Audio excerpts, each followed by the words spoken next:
दोस्तों नमस्कार। आप सबका स्वागत है रवि रॉय एक सोच लेट्स टॉक के इस 11वें एपिसोड में। आज के हमारे मेहमान हैं यशी दोरजी थोमची जी। नमस्ते। सर आपका बहुत बहुत स्वागत है लेट्स टॉक में। हाँ। आपने अपना बहुमूल्य कीमती समय मुझे दिया, इसका बहुत बहुत शुक्रिया आपका। मैं सर का इंट्रोडक्शन देना चाहूँगा आप लोगों को। He was formerly a deputy commissioner and he retired as a commissioner, personnel, civil supplies, cultural affairs, transport, and many others. His first literary creation was a poem named as Junbai. He is the recipient of India's prestigious award Padma Shri 2020 for his work in the field of literature and education. He has been awarded Sahitya Akademi in 2005 for Assamese novel Mono Ot Mukhar Hridoy, which means silent lips, murmuring heart. Before we start the conversation, sir, I would like to read out the awards, the achievements many organizations, government of Arunachal Pradesh and government of India has bestowed upon you. दोस्तों आपको जान के खुशी होगी और थोड़ा सा मेरे साथ बने रहिएगा। मैं सर का जो अवार्ड्स हैं, जो पुरस्कार है, वो मैं आपको बताने जा रहा हूँ। As I said, he was awarded Padma Shri, Government of India 2020, Sahitya Akademi Award 2005 for Assamese novel Mon Ut Mukhar Hridoy, which is Silent Lips, Murmuring Heart. Kalaguru Vishnu Rabha Literary Assam Sahitya Sabha 2001, Sukhopa Award Government of Assam 2021, Assam Valley Literary Award Williamson Megar Educational Trust Kolkata 2017, Bhasha Bharati Award from the Central Institute of Languages Mysore 2005, Acharya Hazari Prasad Dwivedi Samman Hindi Parishad Prayagraj 2019, Bodhasai Award All Moran Students Union 2019, Special Achievement Award Buddhist Cultural Preservation Society Bomlila 2013, Sadin Pratidin Goshti Special Achievement Award Literature and Journalism 2017, Dr. Bhupan Hazarika Sanhati Bhota 2016 by Bhupan Hazarika Trust, Kolkata, Guwahati. Lakshminath Bejbarua Literary Award 2018 Assam, Fulchand Khandelwal Sangati Bhota Award 2001, Bhupan Hazarika National Award 2017 from Sarhad, a Pune-based NGO, and a D.Lit from Dibrugarh University. So these were the achievements, and as sir has mentioned me to read out this very particularly, and that is Lumer Dai Literary Award. First of all, many people confuse this award with the luminous Lumer Dai Literary Award, but these are two different, completely different awards sponsored by two different organizations. So he has been bestowed with the prestigious Lumer Dai Literary Award for 2021-2022 year. From Assam Sahitya Sabha. Yes, from Assam Sahitya Sabha. So these are there are other awards. Other awards also. There are many other awards also. So मैंने कुछ ही आप लोगों को बताया. Sir, he is based out of Itanagar at the moment, and he is spearheading the Arunachal Pradesh Literary Society also as a president. Sir, सबसे पहले मैं किताबों की दुनिया में तो आऊँगा ही, आपकी किताबों के बारे में जानना चाहूँगा और आपकी किताब के बारे में हम डिस्कस भी करेंगे, लेकिन मैं शुरुआत करना चाहूँगा first full length feature film Sonam the unfortunate one से. मैं लोगों को बताना चाहूँगा जो first full length feature film बना था वो सोनम नाम से बना था, और ये असमीज नॉवल सोनम नाम पे ही आधारित था. इस फिल्म का डायरेक्शन एहसान माजिद साहब ने किया था. और सर आप मुझे ज़रा फिल्म सोनम के जर्नी के बारे में बताइए, ब्रोकपास के बारे में बताइएगा, और जो पॉलीएंड्री जो कस्टम जो वो फॉलो करते हैं उसके बारे में, और पॉलीएंड्री कस्टम फॉलो करने के पीछे जो कारण है उसके बारे में मुझे बताइएगा। टू रिटरेट द पॉइंट, पहले मुझे इस फिल्म के जर्नी के बारे में बताइए। फिल्म के जानने के साथ हमारा इतना ताल्लुकात नहीं है, क्योंकि मैं उस समय बहुत बिजी था। जी मुझसे वो फिल्म राइट लिया गया एहसन मस्जिद ने। जी फिर उन लोगों ने ये फिल्म बनाना शुरू किया। उससे पहले जो वर्कशॉप हुआ था 15 दिन का, आर्टिस्ट लोगों को लेके इन लोगों को थोड़ा ट्रेनिंग दिया था एहसन मस्जिद ने। जी उसमें मैं थोड़ा इन्वॉल्व था। उसके बाद तो मैं इन्वॉल्व नहीं रहा, जी। क्योंकि मेरे पास बिल्कुल समय नहीं था। हम्म और अभी तक जितना फिल्म बना है, जितना ड्रामा बना है, मैं कभी भी इन्वॉल्व नहीं रहा। ओके ये डायरेक्टर लोग फिल्म राइट लेके जाता है, टीवी राइट लेके जाता है, उन लोग बनाता है, और मैं इंटरफेरेंस भी नहीं करता हूँ। जी तो इसमें भी हमने इंटरफेरेंस नहीं किया। हम्म सोनम कहानी जो है हमने कॉलेज में पढ़ते समय लिखा था। ओके कॉलेज में पढ़ते समय पोमदिला में डीसी ऑफिस में मैं टेम्पररी तौर पर किरानी का काम कर रहा था। ओके उस समय हम लोगों का एक वो पियोन, उसका नाम भी सोनम ही था। ओके तो वो सोनम जी ने हमको ब्रोकपा लोगों का कहानी बताया था। उससे पहले मैं ब्रोकपा लोगों का इतना वो बारे में मालूम नहीं था। जी मगर अब जब उन्होंने बताना शुरू किया तो मुझे अच्छा लगा। तो जो पॉलिंड्री सिस्टम है, वैसे हमारा जो बस्ती है वो भूटान बॉर्डर में पड़ता है। जी भूटान बॉर्डर का नजदीक में है जी ईस्टर्न भूटान। और ईस्टर्न भूटान में दो बस्ती है, मेरोक और सक्तेंग। ओके उन लोग ब्रोकपा है। तो मेरोक और सक्तेंग का आदमी हमारा गांव में आना जाना करता था। ओके उन लोग को घी लेके आता था, वो फिर हम लोगों से अनाज लेके जाता था। अच्छा ये सब हम लोगों का बार्टर सिस्टम चलता था। और जी छोटा से ब्रोकपा लोगों को तो देखा है, और इन लोगों का पॉलिंड्री सिस्टम के बारे में भी थोड़ा कुछ तो मालूम था। जी मगर जब ये पियोन सोनम ने थोड़ा कुछ कहानी बताना शुरू किया, तो मैंने सोचा इसके ऊपर मैं क्यों ना एक उपन्यास ना लिखूं।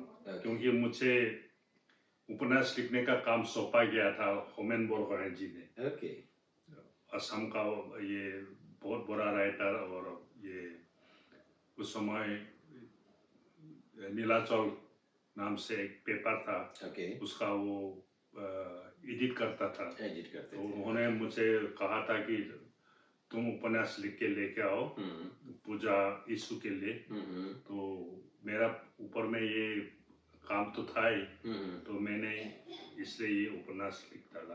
ओके ओके सर, ये जो पॉलीएंड्री का जो कल्चर है, जो बहुपतित कहते हैं, इस कस्टम में एक औरत एक से ज्यादा पति रख सकते हैं, ये क्यों है? क्या इसके पीछे कोई कारण है? ये इकोनॉमिक रीजन है, क्योंकि प्रोक्पा लोग यूजुअली ये याक जो है एक नोमेडिक ये एनिमल है। जी nomadic animal in the sense that जब ठंडा दिन में उन लोग नीचे आते रहते हैं, पहाड़ से नीचे गर्म जगह में आते रहते हैं। जी फिर जब नीचे में गर्म होता है तो वो पहाड़ के तरफ में उठना शुरू करते हैं। तो उसको पालने के लिए 24 आवर्स आदमी का जरूरत पड़ता है। फिर इन लोग ब्रोक बोलते हैं। ब्रोक मतलब जहाँ गाय सब चराता है, उसको ब्रोक बोलता है। ब्रोक का आदमी है, इसलिए तो इन लोगों को ब्रोकपा बोलते हैं। तो ब्रोक में उन लोगों को रह के घूमना पड़ता है। तो पूरा परिवार को लेके घूमना, फिर तरह तरह का उन लोगों का नियम है। उसके वजह से क्या होता है कि घर में भी आदमी, गांव में भी आदमी रहना पड़ता है। तो इसलिए भाई भाई मिलके एक औरत को लेते हैं। एक भाई जब घर में रहता है तो दूसरा भाई या फेरा के साथ ब्रोक में रहते हैं। तो उससे जो चीजें होते हैं, दूध से उत्पादित जो चीजें हैं, जो प्रोडक्ट होते हैं, उसको फिर बेचना पड़ता है। क्योंकि उन लोग खेती भी पहाड़ बर्फ गिरने का जगह में खेती भी होता नहीं। एक दो अनाज को छोड़ के वो भी बहुत उत्पादन बहुत कम होता है, बहुत कम मात्रा। तो इन लोगों को अनाज के लिए नीचे थोड़ा नीचे पहाड़ में रहने वाला, थोड़ा प्लेन्स में रहने वाला लोगों को ऊपर में डिपेंडेंट होना पड़ता है, कृषिजीवी लोगों को। जी। तो उसको बिक्री करने के लिए, उसको वो करने के लिए फिर घर में एक आदमी का जरूरत पड़ता है। आप गाय को छोड़ के तो उसमें बिक्री करके घूमने नहीं सकता है। तो इसलिए ये जो सिस्टम है, ये ब्रोकपा लोगों के बीच में, कहीं उन लोगों को ब्रोकपा बोलता है, कहीं द्रोकपा बोलता है, जगह जगह में उसका अलग अलग नाम है। तो ये जो है खाली मनपा लोगों के बीच में या फुतिया लोगों के बीच में नहीं है। ये जो सिस्टम है वो तिब्बत में है, अच्छा, लद्दाख में है, हिमाचल प्रदेश में है, सिक्किम में है, उत्तराखंड में है। तो ये जो पान हिमालयन रीजन में ये जो सिस्टम है, तो इसके ऊपर में शायद हमसे पहले किसी ने उपन्यास नहीं लिखा होगा। इसके वजह से ये उपन्यास लिखने के बाद काफी चर्चित हुआ है। लोगों को एक नया ये क्या कस्टम, कबीले के बारे में मालूम हुआ है। उनका जीवन प्रणाली, उनका रहन सहन, उनका खान पान के बारे में, उनका कल्चर के बारे में मालूम हुआ है। तो उसमें एक पोटेंशियलिटीज देखा एहसान मस्जिद, नॉट ओनली एहसान मस्जिद। ये प्रपोजल हमको बहुत पहले से बहुत डायरेक्टर से आ रहा था। जैसे कि फर्स्ट वो तो आ रहा था रत्न ओझा से, असम का, वो भी बहुत बड़ा फिल्म मेकर था। एहसान मस्जिद से बहुत सीनियर और बहुत मशहूर फिल्म मेकर था। उनसे भी प्रपोजल आया, बहुत लोगों से प्रपोजल आया। मैंने हर एक बार उसको नकारते रहा, परमिशन नहीं दिया। मगर एहसान मस्जिद हम जहाँ जाता है, दोनों हस्बैंड वाइफ, अर्चना परिचर्य एंड एहसान मस्जिद, दोनों हस्बैंड वाइफ हमारे पीछे पीछे करता रहा। तो हमने देखा कि इन लोगों का काफी इंटरेस्ट है। इन लोगों ने मनपा तवांग में बैठ के मनपा कल्चर के बारे में भी शादी करना शुरू किया। मागो थिंबू में जाके उधर में अर्चना जो था वो एक पर्वतारोही थी। तो असम का बहुत अच्छा पर्वतारोही थी। तो ये क्लेम्टा में गया, उन लोगों ने गोरीचेन में गया। उस समय मागो थिंबू में जहाँ ब्रोकपा लोग रहते हैं, उधर में भी जाके इन लोगों का कल्चर के बारे में काफी स्टडीज वगैरह किया है। तो देखा है तो वो कुछ जस्टिस कर पाएगा, इसलिए मैंने परमिशन दिया। आप कन्विंस हुए, उनका डेडिकेशन, इंटरेस्ट लेवल देख के फिर आपने परमिशन दिया। और ये फिल्म आज के डेट में अगर मैं देखना चाहूँगा, हमारे दर्शक देखना चाहेंगे, तो क्या YouTube में अवेलेबल है? ये YouTube में अभी तक नहीं दिया उन लोगों ने। इनफैक्ट हमको मालूम नहीं, ये तो एहसान मस्जिद और ये अशोक कारोडिया जो ये प्रोड्यूसर जी, उन लोग को मालूम है। तो एक बार फिल्म राइट देने के बाद हम फिल्म को ऊपर में तो हमारा कोई राइट नहीं है। सर बहुत बहुत शुक्रिया आपका सोनम द अनफॉर्चुनेट वन के बारे में बताने का, और इससे जुड़ी हुई कुछ ऐसी बातें जो आम लोगों को पता नहीं है। जब मैं आपके बारे में जानने की कोशिश कर रहा था अलग अलग सोर्सेज से, मुझे दो इंस्टेंसेस ऐसे मिले, दो ऐसे वाकया हुआ जिसने आपको लिखने के तरफ आप अग्रसर हुए, आपने लिखना शुरू किया। पहला जो इंस्टेंस है मैं आपको बताना चाहूँगा। आज आप अपने जो गांव है, जिगांव में आप वेकेशन में थे और उसी दौरान आपके हाथ में लक्ष्मीनाथ फुकन जी का एक उपन्यास मोरोमोर माधुरी, ये उपन्यास शॉर्ट स्टोरी कलेक्शंस आपके हाथ में था। और जब आप इस किताब को पढ़ रहे थे तो आपके घर में आपकी जो दीदी थी, उन्होंने आपको मंत्र मुग्ध होते हुए पढ़ते हुए आपको देखा और उन्होंने फिर आपसे रिक्वेस्ट किया कि अगर आप उनको भी ये बता सकें, उनको भी ये कहानी सुना सकें जो आप पढ़ रहे थे। और जब आपने उनको ये कहानी सुनाया और जब आपने उनको इस कहानी के बारे में बताया तो उनके आंखों से आंसू टपक रहे थे, आंसू रुके ना रुक रहे थे। जरा बताएंगे ऐसा क्या था? मेरा लिखने में टैलेंट देख के मेरा टीचर लोगों ने बोला था कि ऐसे तुम नाटक क्यों नहीं लिखते है। अच्छा। हम लोग जितना भी नाटक करते हैं वो इधर नेफा का कहानी नहीं है, नेफा का लोगों का कहानी नहीं है। तुम यहाँ का नेफा का है, नेफा का ट्राइबल लड़का है, तुम अपना ये ट्राइबल उसका लेके क्यों नाटक नहीं लिखते। अच्छा। तो हम बोला कि ये तो थोड़ा दिक्कत होगा ना क्या। तो बोला नहीं, तुम सबसे पहले तो कॉमन नाटक एक तो लिखो, ओके, उसके बाद देखा जाएगा कैसे होता है। तो मैंने सबसे पहले नीर हेरवा पोखी ओके बोल के एक नाटक लिखा, ओनली फॉर गर्ल्स। उसमें 5 तो लड़कियों का, वो भाई बहन लोगों का ये करके, तो वो बहुत सक्सेसफुल रहा। तो मैंने उसके बाद नाटक लिखना शुरू किया। तो ये जो दीदी के साथ जो हुआ जी, वो मैंने कैसे नाटक को छोड़ के फिक्शन लिखना शुरू किया, शॉर्ट स्टोरीज एंड नॉवेल्स में हाथ देना शुरू किया जी। तो वही है। तो दीदी जब रोना शुरू किया तो मैंने सोचा मैं भी, क्योंकि मैं शॉर्ट स्टोरी पढ़ रहा था, नाटक में तो नाटक तो मंचस्थ करना पड़ता है जी।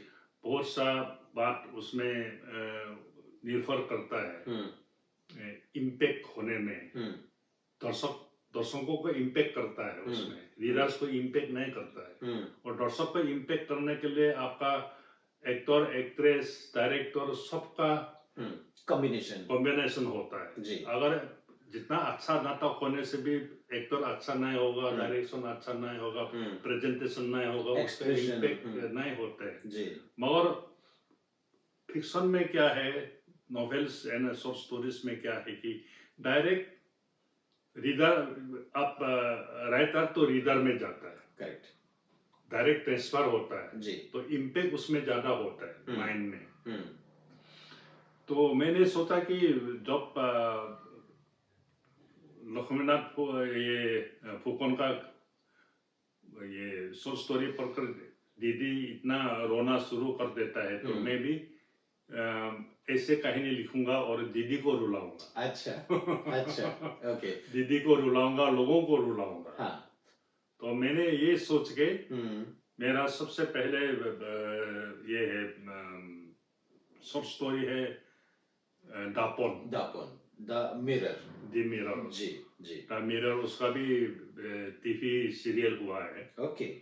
तो टीवी सीरियल बहुत खराब हुआ है। अच्छा, ओके।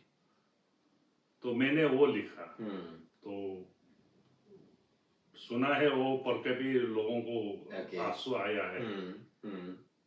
तो मैंने सोचा थोड़ा सक्सेसफुल तो पाऊं मैं। जी, जी। तो इस तरह से आप लिखना आपने शुरू किया। मैंने इस तरह ये ड्रामा लिखना, ये क्या बोलता है, कविता लिखना छोड़ दिया और शॉर्ट स्टोरीज एंड नॉवेल्स मैंने फिक्शन में अपना आप को ट्रांसफर किया और यहाँ फिर आपको बहुत अच्छा, यहाँ में हमारा सक्सेस आप ज्यादा रहे। जी हाँ सर, ये जो दापोन है, द मिरर के बारे में आपने लिखा है, मंडाला जो एक एरिया है उसके ऊपर आपने लिखा है। सर मैं आपसे जानना चाहूंगा क्या ये फिक्शन है, ये फैक्ट है? फिक्शन है, पूरा के पूरा फिक्शन है। ओके उसमें थोड़ा फैक्ट्स ऐसे है कि वो समझ लीजिए हमारा ही अपना गांव, ओके जो परिवेश है, जो टीचर अकेले रहना, वो ये बस्ती में सबसे पहले आके स्कूल बनाना, फिर टीचर आके वो करना, गांव वाला लोग जाके ये सब चीजें देखना शुरू करना, नया नया आविष्कार करना, वो सब अपना ही गांव का मंडला फुदुंग है, अपने ही गांव का उसमें है जी। तो ठीक ऐसे ही परिवेश उस समय पूरा नेपाल में था जी। तो नया नया आविष्कार करना शुरू किया। तो ये जो कहानी, जो वांगडान का कहानी है, वो काल्पनिक है, मगर बाकी जो है दर्पण में देख के वो फर्स्ट टाइम आदमी लोगों का ताज्जुब होना, अपना चेहरा फर्स्ट टाइम देखना, ये सब सच बात है उस जमाने में। वो सच बात है। और जहाँ वो जो कहानी का जो अंत होता है, जब वो लड़की अपने आप को दापन में देखती है, वो घबरा जाती है और फिर वो सुसाइड करती है, तो ये काफी इमोशनल, ये काफी सेंटिमेंटल भाग है इस कहानी का। तो ये इसमें काल्पनिक है, काल्पनिक है। मैंने सोच लिया कि अगर ऐसे कैरेक्टर को दर्पण में लेके आए, ऐसे बेसुर लड़की को अपना चेहरा दिखाए, तो उसका रिएक्शन कैसे होगा? हाँ, क्योंकि उसने अभी तक अपने आप को देखा नहीं था। हाँ, देखा नहीं जी। तो ये जो है, ये जो साइकोलॉजिकल इम्पैक्ट या जो वांगडान का कहानी जो है, वो पूरा काल्पनिक है। मगर परिवेश, कहानी का जो परिवेश है, वो जो स्कूल का परिवेश, टीचर का वो जो ये जो पूरा उस ऐसे परिवेश विराजमान था जी। अरुणाचल के कोने कोने में हम लोग रिलेट कर सकते हैं। हाँ। जी जी। इसलिए अरुणाचल का जहाँ भी जाओ, अगर ये कहानी पढ़ता है तो पुराना जमाना का लोग बोलता है कि ये तो हम लोगों का ही कहानी है, तो बहुत जल्दी एक कनेक्ट मिल जाता है। कनेक्ट मिल जाता है। They can relate to this. Okay, great. जैसे कि आपने कहा फिल्म बना है, लेकिन इतना अच्छा फिल्म नहीं बना है, राइट? सो आज के डेट में अगर कोई आपको अप्रोच करता है कि हम इसको फिर से, आज के ज़माने के टेक्नोलॉजी है, बहुत सारा इंफ्रास्ट्रक्चर है, बहुत सारा डेवलपमेंट हुआ है प्रोडक्शन में, मूवी बनाने में, अगर कोई आज के डेट में अप्रोच करता है तो फिर आप राइट देंगे? और मैं आजकल बहुत सोच समझ कर, कहने जाए तो फिल्म राइट देना ही बंद कर दिया। ओके। फिल्म राइट देना ही बंद कर दिया, क्योंकि एक तो वो जो है, अभी तक मैंने जितना भी जाना है, एक दो आदमी को छोड़कर, एक दो राइटर को छोड़कर, कोई भी राइटर अपना लिखा हुआ चीज को फिल्म के रूप में देखने के बाद पसंद नहीं किया। अच्छा, इतना खुश नहीं मिला जी। तो हम जो कल्पना करते हैं, ये उसको कल्पना हमने जैसे लिखा है ठीक ऐसे रहने दो। अगर एक रीडर पढ़ता है तो रीडर अपना आप उसको कल्पना कर लेगा कि ये हीरो का चेहरा ऐसे होगा, ये परिवेश ऐसे होगा। फिल्म में सब कुछ फिक्सेड हो जाता है, तो आपका जो रीडर का भी ऊपर में जो इम्पैक्ट होना चाहिए वो भी कमती हो जाता है। सेकंड थिंग, जैसे हमने सोचा था, जिस परिवेश को सोच के हमने वो किया था, फिल्म डायरेक्टर समझ में नहीं आता, वो उसको कभी कभी उल्टा कर देते हैं, मिसकम्युनिकेशन या मिसरिप्रेजेंटेशन। सोनाम में भी हुआ है। ओके। और मिसिंग तो अच्छा हुआ, मिसिंग और ये लैंड ऑफ पॉइजन वुमेन, उसमें ज्यादा डिस्टॉर्शन नहीं पड़ा, मगर सोनाम में काफी कुछ डिस्टॉर्शन हो गया। मैं बिल्कुल खुश नहीं था। शायद वो फिल्म प्रोडक्शन के तरीके से या डायरेक्शन के तरीके से वो ठीक था, बट एज ए राइटर आपको वो डिस्टॉर्शन नहीं, उस तरफ से भी हाँ, इन लोगों का डायरेक्शन ठीक है, ये ठीक है, मगर कहानी ही बदल गया। अच्छा, ओके। कहानी ही बदल गया। ओके। कहानी में जो था वो नहीं रहा जी। उधर में लॉकडाउन जो है हीरो जो है प्रोटोगोनिस्ट वो विलेन बन गया और विलेन जो है हीरो बन गया। ओके ओके, फिल्म जब बनकर आया तो ये देखने को मिला। ओके, और कहानी को भी बदल दिया है उन्होंने। ओके, कहानी को भी बदल दिया और जब बोलता है तो बोलता है कि हम लोग बहुत लोगों ने बोला उनको, जिन लोगों ने किताब पढ़ा फिल्म देख के सेटिस्फाई नहीं हुआ, तो जब भी उनको ये क्वेश्चन पूछता है तो बोल रहा है it is based on your novel, not your novel. उनका कहना भी ठीक है, based on the novel, based on the novel, not novel, not on full novel. अच्छा, ओके, तो उनका कहना भी ठीक है, उनका कहना भी ठीक है। ओके सर, जैसे कि मैं अपना आरंभ কৈ আছিলো, there are two instances, এনেকা দুটা এনেকা वाक्य হৈছিলে আপুনি কিতাপ লেখা আৰম্ভ কৰিলে। প্ৰথম যেটো ফুকন ছাৰৰ মৰমৰ মাধুৰী আপুনি পঢ়ি আছিলে, আপোনাৰ বাইদেৱে চালে, কানিব ধৰিলে, and then you got inspired कि क्यों ना मैं भी लिखना शुरू करूं और लोगों को मैं बताऊं कि कहानी क्या होता है। दूसरा जो इंस्टेंस मैं आपको बता रहा हूं, एक गैप आया आपके लेखन में, लेख में, मे बी बिकॉज क्योंकि आप एडमिनिस्ट्रेटिव सर्विसेज को आपने ज्वाइन किया था और आई एज्यूम कि उस वक्त you had a young family to look after also, और क्योंकि आप इतना अच्छा लिख रहे थे, बीच में एक गैप आया, आपके एक बहुत ही डाई हार्ट फैन, बहुत ही आपके चहेते फैन कहूँगा, जिनका नाम उत्तम दत्ता है, वो आपसे कहीं पे तेजू, तिनसुकिया, नामसाई एरिया में आपसे उनका मुलाकात होता है और वो अपना डिसअपॉइंटमेंट जाहिर करते हैं और वो ये कहते हैं कि मैं बहुत दुखी हूँ। इनफैक्ट ऑलमोस्ट आपको ये कहते हैं कि आपने लिखना क्यों बंद किया, क्योंकि मैं आपका लेख का इंतजार करता हूँ। आई थिंक प्रांतिक मैगजीन न्यूज़पेपर में आपका लेख आता था और मिस्टर उत्तम दत्ता वो लेख का इंतजार करते थे। तो ये एक सेकेंड इंस्टेंस है जहां आपको उस इंसान ने झकझोर के रख दिया कि आपको लिखना चाहिए, आपको फिर से लिखना चाहिए। जरा इसके बारे में थोड़ा बताएंगे। ये कॉलेज छोड़ने के बाद जी, पहले तो मैंने 2 उपन्यास लिखा एक साथ जी, 2 महीने के अंदर 2 उपन्यास लिख के खत्म किया। बहुत ही उत्साहित था उस समय में जी। होमेन बोरगोहाई जी का कहने के मुताबिक हमने वो लिंजी, मेरा फर्स्ट नोवेल वही है जी। उसके बाद सोनाम लिखा जी। और प्रकाश सोनाम आगे हुआ। उसके बाद तो मैंने लिखा नहीं क्योंकि ऐसे था कि हाँ, थोड़ा निराश हुआ था मैं, काफ़ी ये हुआ था क्योंकि कॉलेज यूनिवर्सिटी में जब कंपटीशन में मैं शॉर्ट स्टोरी देता था तो मेरा शॉर्ट स्टोरीज को रोज कंसोलेशन प्राइज मिलता था। ओके। यात्रा जैसे वो क्या ये शॉर्ट स्टोरी जो कि अभी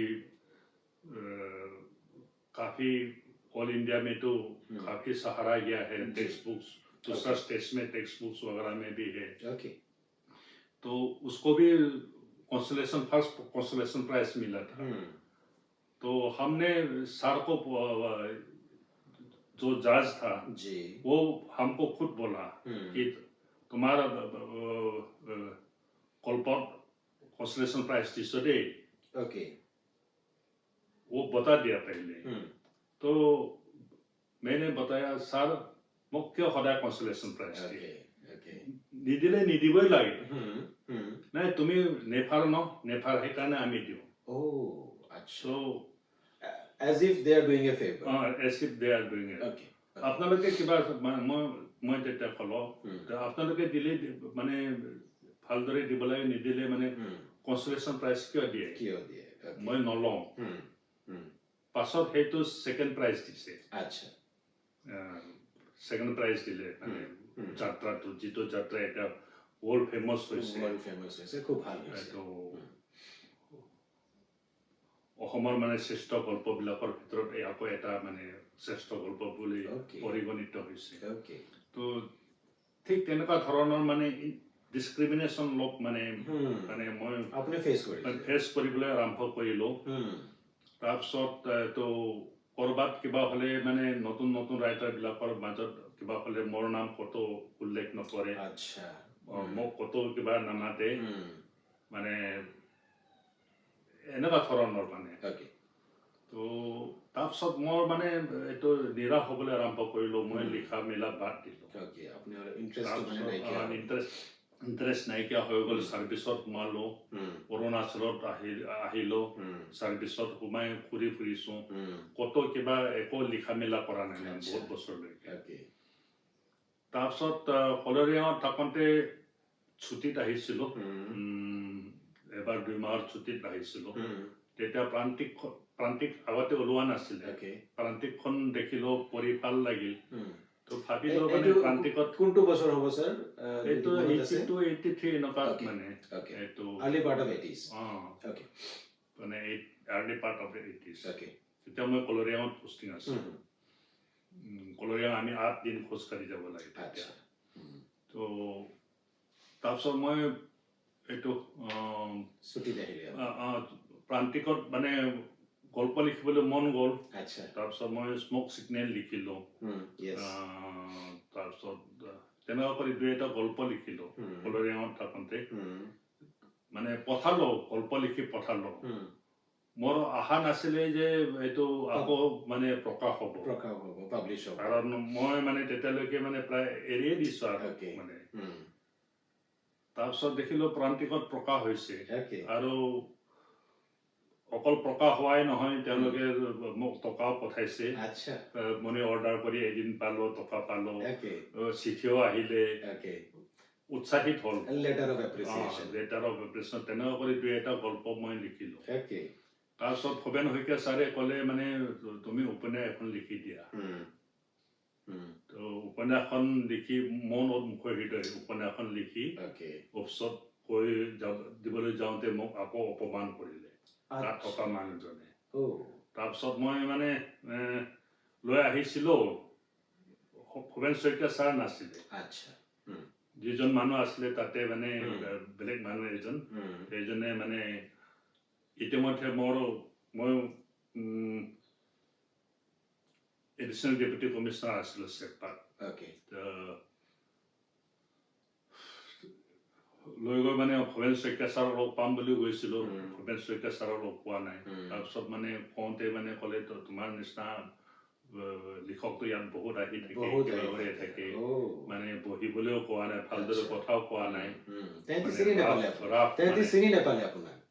মই কৈছোঁ মই এচিটো যে থংচে বুলি কৈছোঁ আৰু মই এডিশ্যনেল ডেপুটি কমিশ্যনাৰ বুলি কৈছোঁ সেইটোও ক'লে আপুনি তাৰ পাছতো যদি মানে তেতিয়া মোৰো এটা মানে এইটো আহিছে নহয় অফিচৰ মানে এটা মানে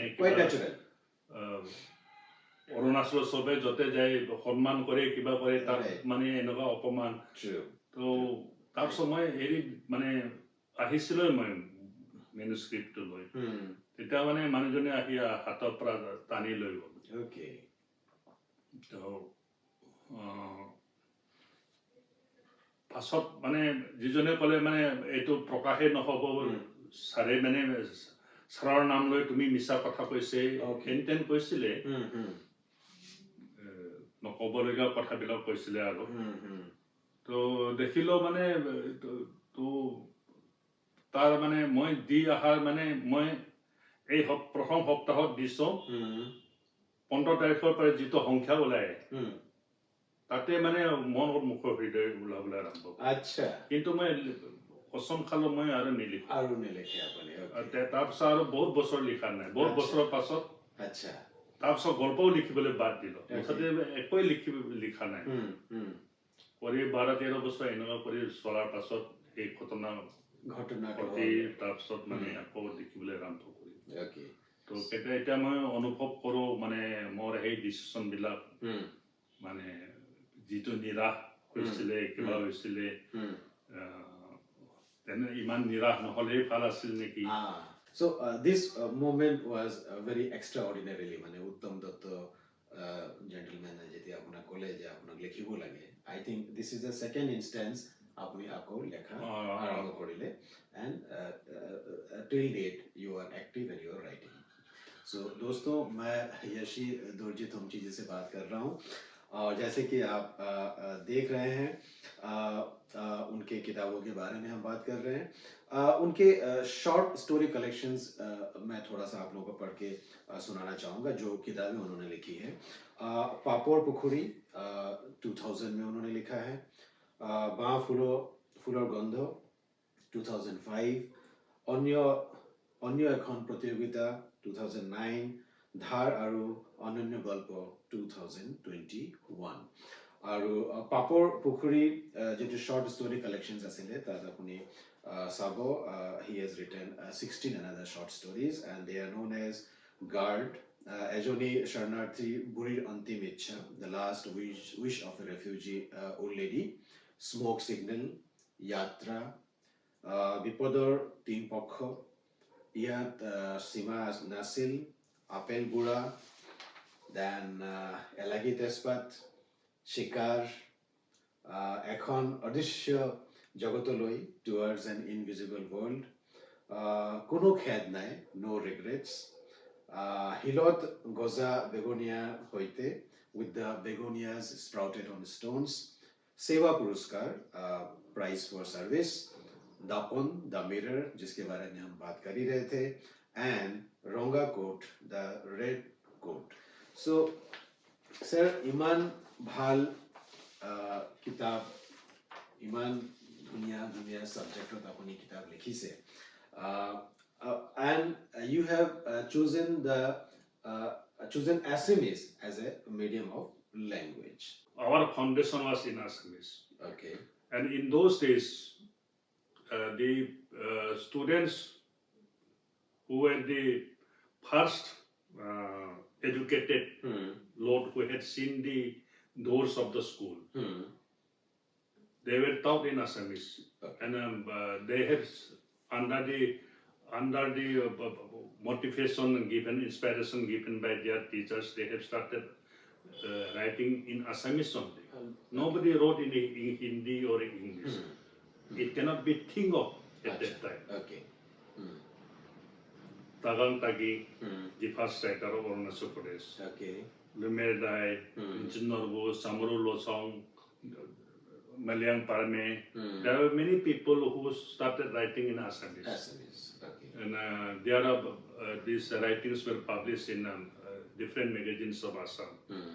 1972 से मेरा ये कहना है कि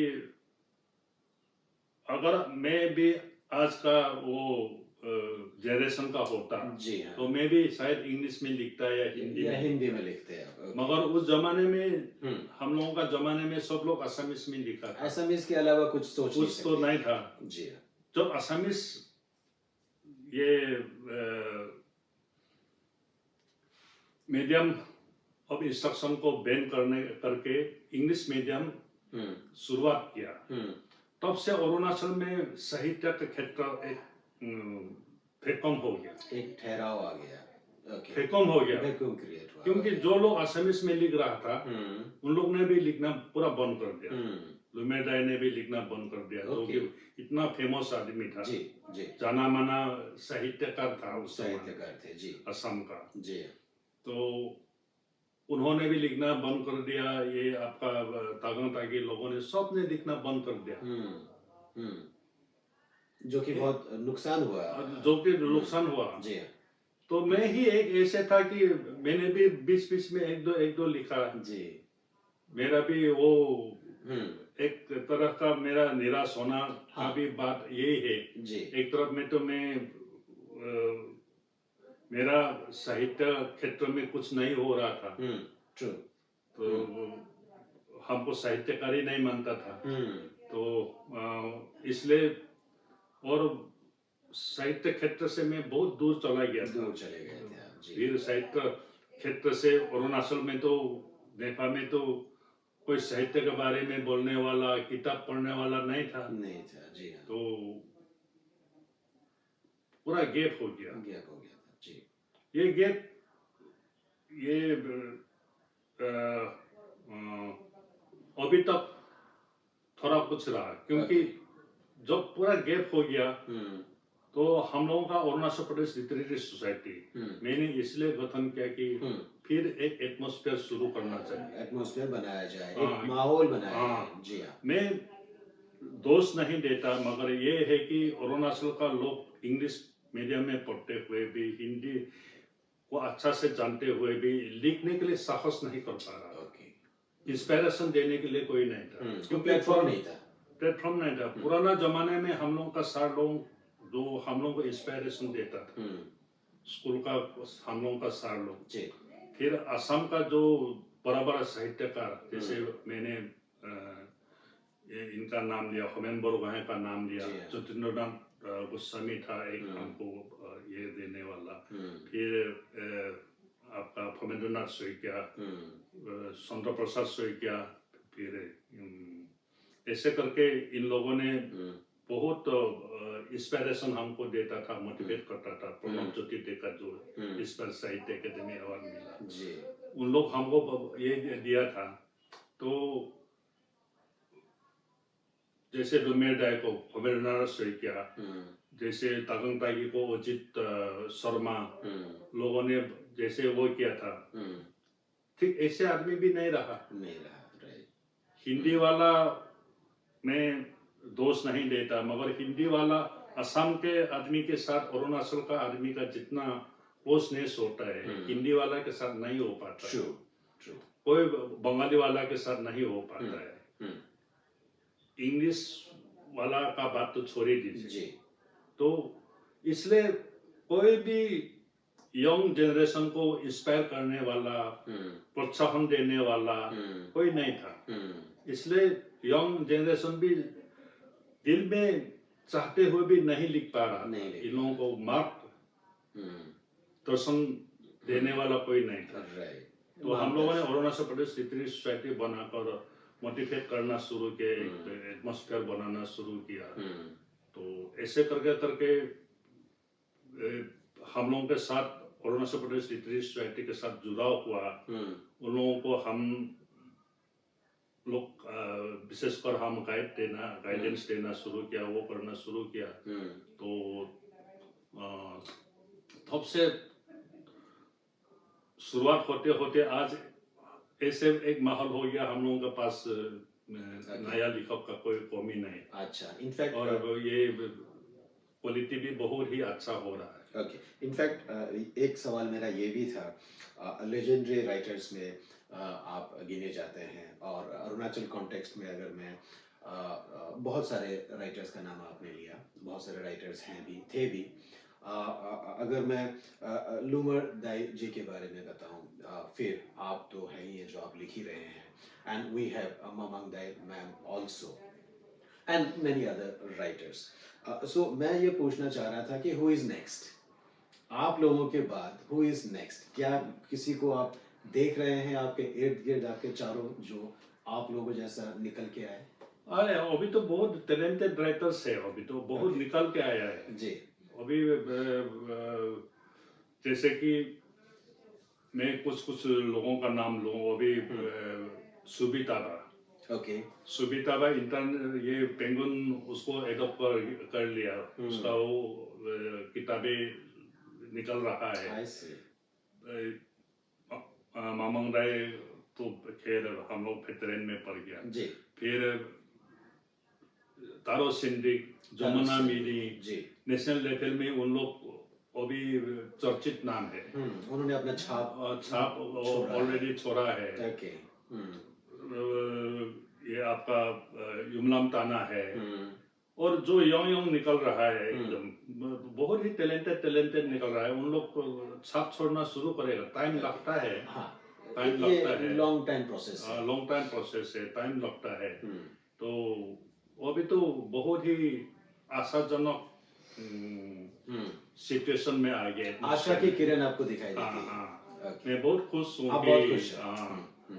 और आप इसलिए भी खुश हैं क्योंकि APLS का काफी बड़ा रोल रहा है इसमें, और ये कंटिन्यू ये जैसे कि मैं एक उदाहरण के तौर पर बोलना चाहता हूँ। तारो सिंधिक और जमुना बिनी 2008 में आके APLS का मेंबर हुआ। हम लोगों का सीटिंग्स वगैरह में आना शुरू किया। उत्साहित होकर उन लोगों ने लिखना शुरू किया। पहले से भी लिखता था, इन लोग वो करता था, मगर साहस नहीं पा रहा था। टैलेंट था, हाँ, एक प्लेटफॉर्म और हिम्मत का जरूरत था। तो थोड़ा पीछे जाके ये आपका तारो सिंधिक ने जो साहित्य अकादमी युवा पुरस्कार देते हैं हर एक साल 24 लैंग्वेज में जो रिकॉग्नाइज्ड लैंग्वेज है उसमें एक लोगों को युवा पुरस्कार दिया जाता है 18 से नीचे। भाषा के माने एक भाषा में। तो हिंदी में तारो सिंधिक ने युवा पुरस्कार मिला 2016 में। तो ये तो पूरा इंडिया का इतना हिंदी टैलेंटेड राइटर के बीच में हम लोगों का एक लड़का ने, एक युवा लेखक ने ये दूसरा यूपी, बिहार, मध्य प्रदेश हिंदी बोले का राइटरों से वो या इंटरनेशनल बोले से, क्योंकि हिंदी तो इंटरनेशनल लैंग्वेज है अभी, एक युवा पुरस्कार छीन के लेके आ गया। तो ये तो कमती मामूली बात नहीं, ये बहुत इंस्पायरिंग है और बहुत बड़ी मोटिवेटिंग फैक्टर है। और यमुना बिनी का ये किताबें उनका लिखा हुआ ये बहुत विश्वविद्यालय यूनिवर्सिटीज में इंक्लूड हुआ है, बहुत सा पुरस्कार उनको मिला है। तो ये सब मैं बोलता हूँ इसीलिए कि हम लोगों का पास में टैलेंट का कमी नहीं, टैलेंट की कमी नहीं है। बीच में खाली ये बहुत गैप रह गया। हाँ, ट्रू ट्रू। सर, जैसे कि मैं आपसे कह रहा था, जो मीडियम ऑफ लैंग्वेज आपने चुना, एसएमएस को आपने चुना बिकॉज बाय डिफॉल्ट आपको वो चुनना था, क्योंकि उस वक्त माहौल ही कुछ ऐसा था, आपके पास कोई विकल्प नहीं था और उसमें आपने बहुत अच्छा किया है और आप एक लिविंग लेजेंड है, आप एक लिविंग इंस्पिरेशन है। एसएमएस कल्चर, एसएमएस लोगों ने, एसएमएस रीडर ने आपको बहुत सराहा है, बहुत प्यार दिया है, बहुत आपको रेस्पेक्ट दिया है। आई एम श्योर आप के बातों से ही लगता है, और जो हम आए दिन देखते हैं और जो अवार्ड्स आपको मिला है वो इस बात को वैलिडेट करता है कि असम और असमीज लोगों ने आपको बहुत ही ड्यू रिस्पेक्ट आपको दिया है। मैं इस वैलिडेशन के ऊपर ही आपसे एक सवाल करना चाहूँगा। इनफैक्ट सवाल नहीं है, ये एक हादसा भी नहीं, एक वाक्य आपके साथ हुआ था। मैं जस्ट थोड़ा सा इसका हिंट दे रहा हूँ, मैं चाहूँगा कि वो आप हमारे दर्शकों को बताएं। हुआ ऐसा था कि आई थिंक आफ्टरनून का टाइम था, या ऑलमोस्ट आफ्टरनून का टाइम था। आपको एक फ़ोन आता है देवमाली से, जहाँ पे आपके बेटे पढ़ रहे थे, और वहाँ से स्कूल के टीचर्स का फ़ोन आता है कि आपका बेटा का तबीयत खराब है, आप जल्दी से आएँ और उसको आप इलाज के लिए लेके जाएं, राइट। और आपके पास दो विकल्प था, एक तो आप डिब्रूगढ़ से होके जाते थे, क्योंकि लेकिन शाम को शायद तब तक फेरी वगैरह बंद हो जाता है, लेकिन आप शायद तेजपुर के रास्ते होते हुए, जोरहाट के रास्ते होते हुए आप देवमाली गए, राइट। तो उस वक्त माहौल कुछ ऐसा था कि रात को ट्रेवल करना दिक्कत वाली बात होती थी। उस वक्त जो माहौल हुआ करता था, आई एम श्योर आप समझ रहे होंगे मैं किसकी तरफ इशारा कर रहा हूँ। जरा उस वाक्य के बारे में बताएंगे, क्योंकि एक तो आप देवमाली पहुंचे और उसके बाद देवमाली से फिर आप जीएमसी गुवाहाटी मेडिकल कॉलेज पहुंचे, जहां पे डॉक्टर, नर्सेस आपका और आपका बेटा का इंतजार कर रहा था। वैकेशन उन का वो जो दुर्गा पूजा वैकेशन हो रहा था जी। मेरा लड़का जो है, बड़ा लड़का जो है वो देवमाली में पढ़ रहा था, लड़की जो है वो शारदा मिशन खुनसा में पढ़ रहा था जी। तो मैं लेने गया इन लोगों को। लड़का को हम जब पहुंचा तो लड़का स्कूल से बाहर आ चुका था। उनका दोस्त लोगों का घर में बैठा, तो हम एक अपना सीओ हमारा भाई लगता था, उसका घर में बैठा। तो सुबह खबर आया कि लड़का रात को बहुत बीमार हो गया जी। तो हॉस्पिटल में लेके गया, डॉक्टर को दिखाया, दवाई वगैरह देके हम खुनसा में चला गया। एक दोस्त ने हमारा, वो फॉरेस्ट डिपार्टमेंट का दोस्त ने हमको गाड़ी दिया, तो गाड़ी लेके हम खुनसा से लड़की को ले आकर जब देवमाली पहुंचा तो लड़का बहुत सीरियस था, डिहाइड्रेशन होके जी। तो फिर एक लीडर ने उनका गाड़ी दिया, हमारा ही एक दोस्त ड्राइवर नहीं था, हमारा ही एक दोस्त ने गाड़ी चलाया, ड्राइव किया जी। तो उसको जैसे जल्दी, जितना जल्दी हो सके डिब्रूगढ़ पहुंचाना है जी। तो आते समय रास्ता में ये टिंगखंग पार करने के बाद तो वो रास्ता ब्लॉक, जो टिंगखंग डिब्रूगढ़ रास्ता जो है, नाहरकटिया डिब्रूगढ़ रास्ता जो है वो ब्लॉक था, कहीं रास्ता में कुछ हो गया था, तो गाड़ी सब डाइवर्ट कर रहा था जी। ये इस तरफ उधर से उस रास्ता से डाइवर्ट करके इधर तिनसुकिया डिब्रूगढ़ रास्ता के तरफ में डाइवर्ट कर रहा था जी। तो अंधेरा भी हो गया था, तो आया तो रास्ता में उस समय में ये अल्फा लोगों का वो था, क्या बोलता है, बहुत तो जी दबदबा, पीक टाइम था, पूरा अल्फा लोग ही जैसे कि फेडरल गवर्नमेंट चला रहा था सब। तो उन लोगों ने गाड़ी रुकाया, पूछा, जब उन लोगों को मालूम हुआ कि हमारा नाम सुना तो बोला, अरे सर, अपना किताब सोनम परी आमी डाঙर হৈছো, मनोरंजन सोनम परी डाঙर হৈছো। Then they helped me,